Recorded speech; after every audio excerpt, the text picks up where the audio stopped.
ডিভোর্সের আগে শ্বশুরবাড়ির জেলখানা মনে হতো। ডিভোর্সের পরে এখন নিজের বাড়ি নরকের মতো লাগছে। নাম প্রকাশে অনিচ্ছুক এক ডিভোর্সি নারীর কথা। পরিস্থিতি যেমনই হোক, ডিভোর্স কখনো সুখ দেয় না। কমপক্ষে কোনো মেয়ে সুখী হতে পারে না, তা নিজের জীবন দিয়ে বুঝছি। তা জানি না আমি কেন লিখছি।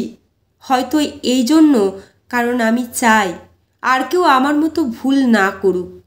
হয়তো এজন্য, কারণ আমি চাই ঠুনকো কারণে সংসারগুলো ভেঙে না পড়ুক। আমি 19 বছর বয়সী একজন নারী। আমাদের বিয়ে হয়েছিল আমার পছন্দে। সংসারও টিকে ছিল 1.5 বছর। আমাদের একটা ছেলেও আছে, ওর বয়স 1 বছর। আমার স্বামীর স্বভাব চরিত্র সবই বেশ ভালোই ছিল, শুধু একটু জেদি। অবশ্য তাও সব সময় না, মাঝে মধ্যে। মানুষ ভাবে ওর বদ জেদের জন্যই বুঝি আজ এই অবস্থা। কিন্তু আমি জানি আমাদের সমস্যার শুরুটা ওর দিক থেকে হয়নি। সব সংসারেই তো টুকটাক কিছু সমস্যা থাকে। ওরকম আমাদের মধ্যেও মাঝে মাঝে ঝগড়াঝাটি হতো, কিন্তু ঝগড়া বাঁধলেই আমি তল্পিতল্পা গুছিয়ে বাপের বাড়ির দিকে হাঁটা দিতাম। বাপের বাড়িতে বোনেরাও আসতো, আর ভাইরা তো ছিলই।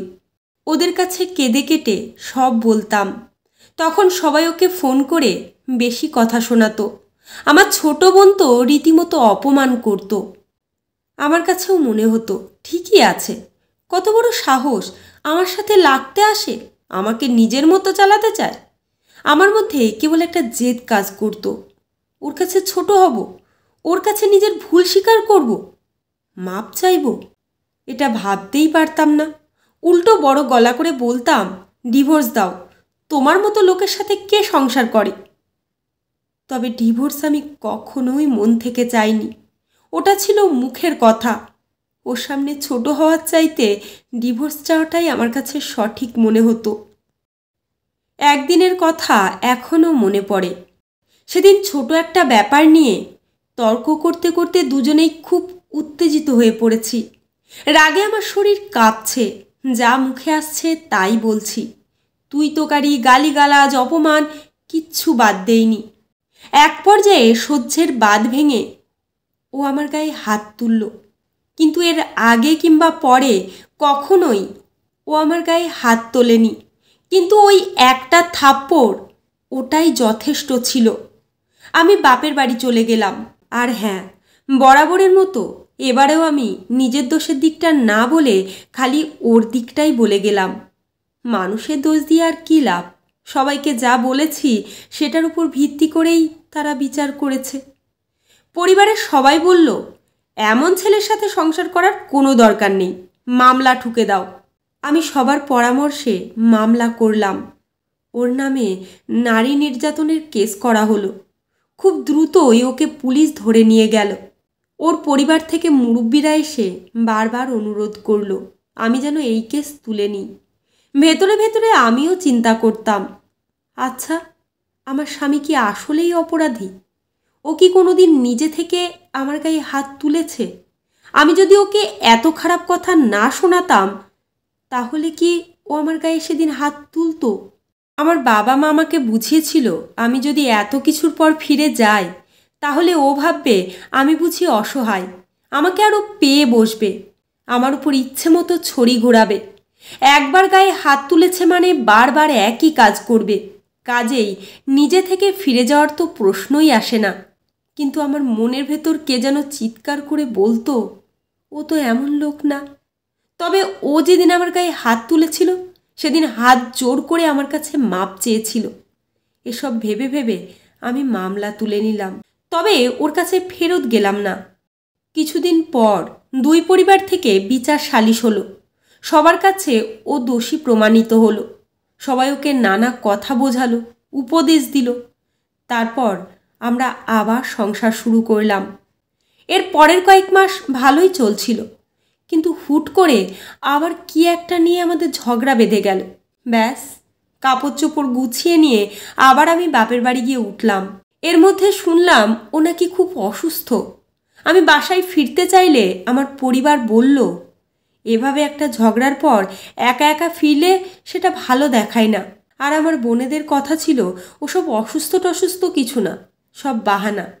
আমরা চাচ্ছিলাম ওই পক্ষ থেকে কিছু আত্মীয় স্বজন এসে ওর ভুল স্বীকার করে আমাকে হাতে পায়ে ধরে নিয়ে যাক, কিন্তু এবার কেউই আসলো না।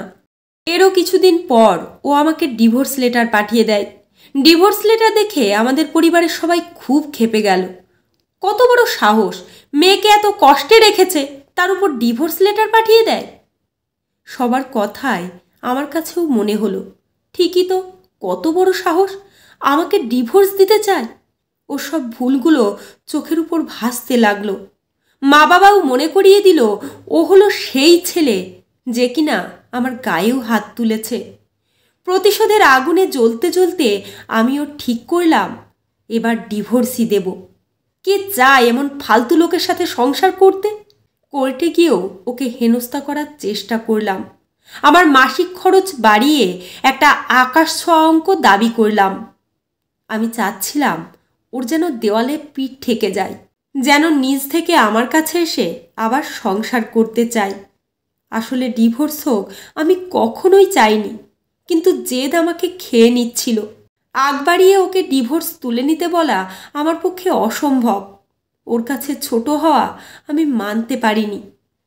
কিন্তু আশ্চর্য ব্যাপার, ও আমার আকাশ ছোঁয়ার সমস্ত দাবি মেনে নিল।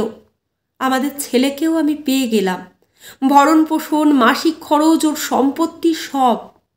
বিনিময়ে ও পেল শুধু ডিভোর্স। আমাদের ডিভোর্স হয়েছে আজ 3.5 বছর। ও আবারও বিয়ে করেছে, সুখেই আছে বোঝা যায়। আসলে ওর মতো নির্ঝঞ্ঝাট স্বামীকে নিয়ে মেয়েরা হয়তো সুখেই থাকে। এখন আমার নিজের কথা ভেবে আফসোস হয়। মানুষের মুখের কথা কখনো কখনো ছুরির চেয়েও ধারালো হতে পারে। ও আমাকে একবার থাপ্পড় মেরেছিল, কিন্তু আমি কথার তীরে ওকে ছিন্ন বিচ্ছিন্ন করে ফেলতাম। শারীরিক নির্যাতন করিনি সত্যি, কিন্তু মানসিকভাবে কষ্ট দিতাম। এসব কথা আমার মা বাবাকে কখনোই বলা হয়নি। নিজের দোষের কথা মানুষ কতটাই বা বলে।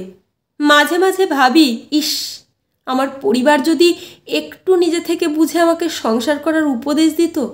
যখন আমি ওর কাছে ফিরে যেতে চাইতাম তখন ওর খারাপটা না বলে যদি একটু ভালো দিকগুলোর কথা মনে করাতো।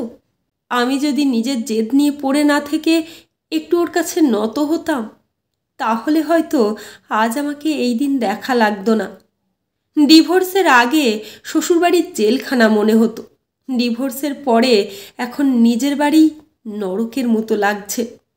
আজ আমার ভাই বোন, বন্ধু বান্ধব সবার নিজেদের সংসার আছে, কিন্তু আমার ছোট্ট ভুলে সব শেষ হয়ে গেছে। তাই প্রার্থনা করি আর কারোর সাথে যেন এমন না হয়।